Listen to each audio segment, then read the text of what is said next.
Quand repère-t-on les Francs et comment s'est passée la cohabitation avec les Bretons dès les premiers instants? On repère des incursions de Francs dès le 5e siècle, puis ces Francs vont se renforcer et former progressivement l'empire carolingien. Et donc les incursions vont se développer et on note 7 expéditions militaires pour faire payer le tribut aux Bretons. Même une 8e était prévue mais n'a pas eu lieu, ce qui prouve que la Bretagne est dans les faits relativement indépendante par rapport à l'empire carolingien en cours de constitution. Néanmoins, il y a des échanges et il y a des objets fabriqués par des Francs qui montrent qu'en période de paix, les échanges étaient aussi bien maritimes que continentaux. Et pacifiques presque. Et des périodes de paix relativement longues et pacifiques, oui. Et à ce moment-là, il y a toujours une période où un souverain carolingien vient demander un tribut et un hommage, et puis les Bretons, soit sous la contrainte, cèdent et se révoltent rapidement, soit refusent carrément ce tribut et cet hommage. Et c'est la guerre. Et c'est la guerre.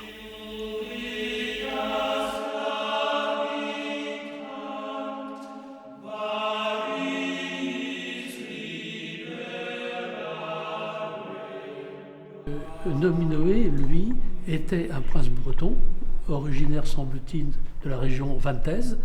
Et Nominoé avait été nommé missus, c'est-à-dire envoyé de l'empereur auprès des Bretons. Alors, la Bretagne avait été conquise par Charlemagne en 799, mais pas soumise. Il y avait des révoltes constantes, ce qui a fait que Charlemagne n'a pas intégré la Bretagne dans l'Empire. Et donc, les Bretons, ayant été quand même vaincus, devaient une certaine soumission à Charlemagne, mais conservaient une certaine indépendance. Et quand on dit les Bretons, c'était pas un royaume breton, c'était des petites féodalités qui tantôt se combattaient, tantôt s'entraidaient, se réunissaient lorsqu'il y avait un péril grave, comme par exemple contre les Francs, mais aussitôt après continuaient à guerroyer entre eux. C'est un système, ce qu'on appelle d'amis à la carolingienne. Il y avait des vicaires à la carolingienne et vous avez aussi des Bretons qui s'appelaient des mactiernes, c'est-à-dire des chefs de paroisse qui dirigeaient et qui ont disparu après, qui se sont atténués et qui sont disparus après les Vikings, les invasions vikings. Nominoé, on ne sait pas trop d'où il vient. Certains se situent à Vannes, d'autres venant du Poer. C'est un peu quelqu'un qui sort du brouillard, finalement. Exactement. Et il y avait même ses ennemis, les abbés de Saint-Florent, de Saumur, je crois. Et en fait, ils avaient écrit une histoire disant qu'il était le fils d'un paysan qui avait trouvé un trésor, tout simplement pour le déconsidérer, pour dire qu'il n'était pas issu de la bonne noblesse, des familles princières. On est dans les siècles sombres. Hein. L'empereur avait l'habitude d'avoir un de ses représentants en Bretagne pour un peu veiller à ce qui se passait et contrôler un petit peu les choses. Et c'était toujours un Franc. Mais comme il y avait des révoltes incessantes, le fils de Charlemagne, Louis le Pieux, a eu l'idée de nommer un Breton comme représentant, se disant que à ce moment-là, peut-être que ça contribuerait à calmer un petit peu les conflits qui existaient avec les Bretons. C'est comme ça que Nominoé est devenu envoyé de l'empereur.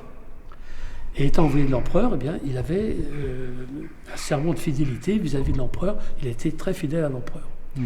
Convoyant, lui, était un homme d'église.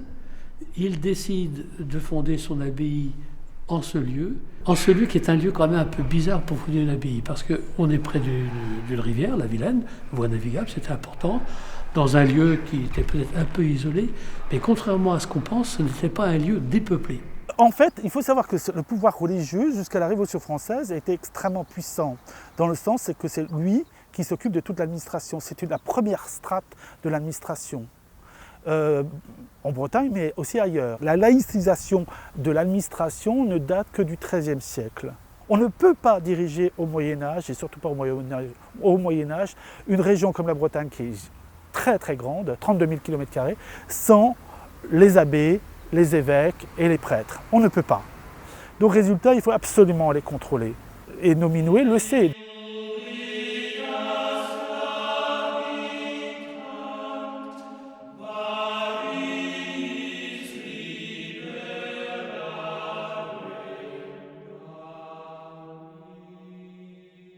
Louis le Pieux était très attaché à éradiquer l'Église celtique pour implanter l'Église latine.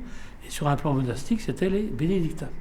Mais Nominoé, lui, soutient Convoyons et va lui donner d'ailleurs quelques territoires. Peu relativement, ce qui laisse entendre que Nominoé était un prince qui n'était pas forcément extrêmement riche, mais il soutient l'abbaye de Redon. Pourquoi ? Peut-être qu'il concevait que, à la limite un petit peu des Francs et des Bretons, c'était peut-être pas si mal qu'une abbaye bretonne soit créée, et une abbaye, ça permettait aussi, autour du recrutement et autour de l'implantation de gens, d'une population qui aurait pu être bretonne à ce moment-là. Oui, c'est voilà, un rayonnement spirituel, culturel et plus tard militaire en fait. Hein. Oui, donc, voilà. Alors d'ailleurs, il y a une citation. Selon les Gestats de Redon, les conseillers de Louis le Pieux, l'évêque de Vannes et le nouveau comte de Nantes disent à l'empereur le Pieux: nous te demandons, Seigneur Auguste, de ne pas souffrir écouter le discours de ces moines, car le lieu qu'ils convoitent peut servir à renforcer et à fortifier ton royaume. Donc on est bien il y avait vraiment une notion stratégique quand même. Voilà, sur on le est bien lieu. dans une notion de frontière. Ouais. Stratégique, donc à la fois religieuse et stratégique. C'est intéressant parce que du coup là on a une notion de limite entre l'Empire franc et, Voilà. et la Bretagne naissante, Voilà. déjà marquée Voilà. sur le parchemin. Voilà. Alors les Francs étaient à Rennes, étaient à Nantes, et à Vannes ils se partageaient avec les Bretons. Donc ici on est dans une zone tampon. C'est par là aussi que les incursions franques en Bretagne et les Bretons dans l'Empire se passaient. Et donc établir une abbaye, peut-être que Convoyons n'a pas eu l'idée comme ça au départ, mais ça permettait de stabiliser une population. Derrière nous, on voit ce clocher, de quand date-t-il ? Alors cette tour romane date du XIIe siècle. Donc l'abbaye a été reconstruite plusieurs fois évidemment, et c'est la partie la plus ancienne de l'abbaye. Et les spécialistes disent que c'est le plus beau bâtiment roman de Bretagne.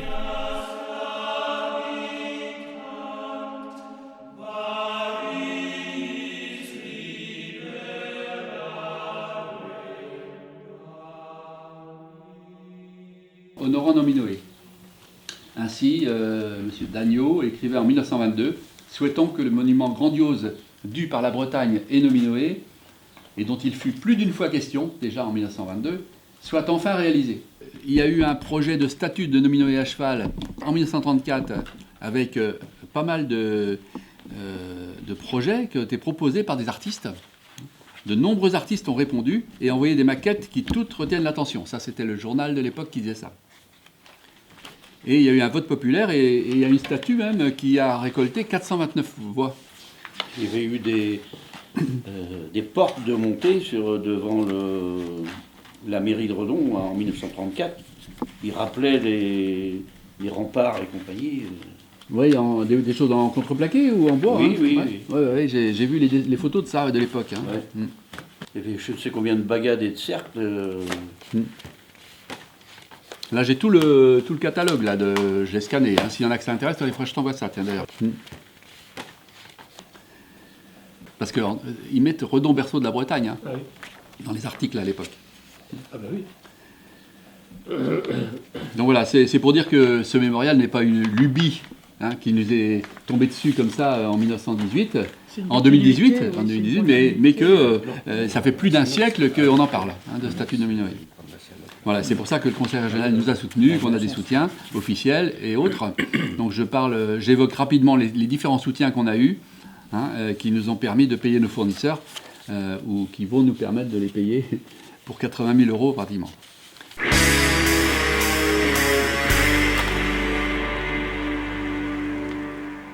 va être aussi un petit geste. Hein, ouais. Moi je donne mes...